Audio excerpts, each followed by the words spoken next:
Hello friends, ಎಲ್ರಿಗೂ ನಮಸ್ಕಾರ. Welcome to my study starters YouTube channel. So ಇನ್ನೂ ಯಾರು ನಮ್ಮ ಚಾನಲ್ನ ಸಬ್ಸ್ಕ್ರೈಬ್ ಮಾಡ್ಕೊಂಡಿಲ್ಲ, ದಯವಿಟ್ಟು ಚಾನಲ್ನ ಸಬ್ಸ್ಕ್ರೈಬ್ ಮಾಡ್ಕೊಳ್ಳಿ.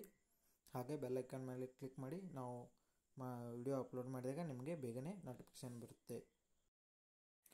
ಲ್ಯಾಂಡ್ ಸರ್ವೆ ಎಕ್ಸಾಮು 7ನೇ ತಾರೀಕು ಮತ್ತು 21ನೇ ತಾರೀಕಿದ್ದು.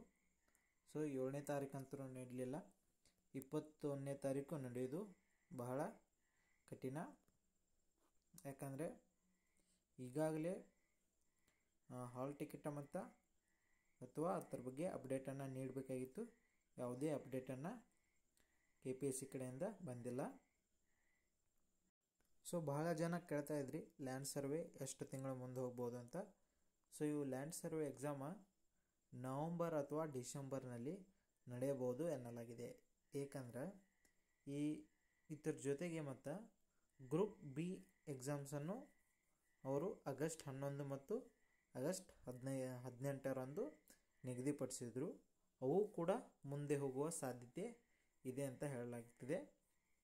ಇವೆರಡೂ ಎಕ್ಸಾಮ ನವಂಬರ್ ಅಥವಾ ಡಿಸೆಂಬರ್. ಇದರೊಟ್ಟಿಗೆ ಇದಕ್ಕೆಲ್ಲ ಕಾರಣ ಏನಪ್ಪ ಅಂತಂದರೆ KPSC ನಡೆಸುವ KAS ನೋಟಿಫಿಕೇಷನ್, ಅಂದರೆ KAS ಎಕ್ಸಾಮ ಸಲುವಾಗಿ. ಸೊ ಇವು KAS ಎಕ್ಸಾಮ 2018ರಲ್ಲಿ ನಡೆದಂಥ KAS ಎಕ್ಸಾಮ್ಗೆ ಅವರು ಬರೆದವರಿಗೆ ಮತ್ತೊಂದು ಅವಕಾಶ ನೀಡುವುದರಿಂದ ಈ ಒಂದು ವರ್ಷದಲ್ಲಿ ಅವರು ಈ ನೋಟಿಫಿಕೇಷನ್ ಅಂದರೆ KAS ಎಕ್ಸಾಮನ್ನು ಪೂರ್ತಿಯಾಗಿ ಕಂಪ್ಲೀಟ್ ಮಾಡಬೇಕಾಗಿದೆ. ಪ್ರಿಲಿಮ್ಸು, ಮೇನ್ಸು ಹಾಗೆ ಇಂಟರ್ವ್ಯೂ ಎಲ್ಲವನ್ನು ಕಂಪ್ಲೀಟ್ ಮಾಡಬೇಕಾದ ಕಾರಣ ಅವರು ಈ ಉಳಿದ ಎಕ್ಸಾಮ್ಗಳನ್ನ ಸ್ವಲ್ಪ ಡಿಲೇ ಮಾಡ್ತಿದ್ದಾರೆ. ಸೊ ಹಾಗಾಗಿ ಈ PDOನೂ ಕೂಡ ಇದು ಕೂಡ ನವಂಬರ್ನಲ್ಲಿ ಅಥವಾ ಡಿಸೆಂಬರ್ನಲ್ಲಿ ನಡೆಯುವ ಸಾಧ್ಯತೆ ಇದೆ. ಇಲ್ಲ ಅಂದರೆ ಇದು 2025ಕ್ಕೆ ನಡೆಯುವ ಸಾಧ್ಯತೆ ಬಹಳ ಇದೆ.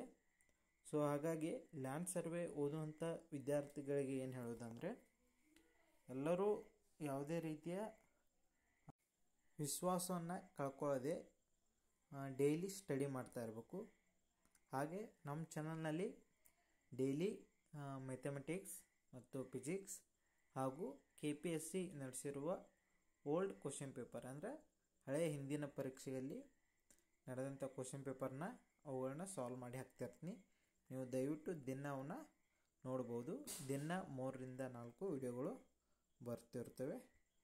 ಸೊ ಇಲ್ಲಿಗೆ ವಿಡಿಯೋ ಮುಗಿಸೋಣ, ಮತ್ತೆ ಮುಂದಿನ ವಿಡಿಯೋದಲ್ಲಿ ಸಿಗೋಣ. ಅಲ್ಲಿವರೆಗೂ ಟೇಕ್ ಕೇರ್, ಬಾಯ್.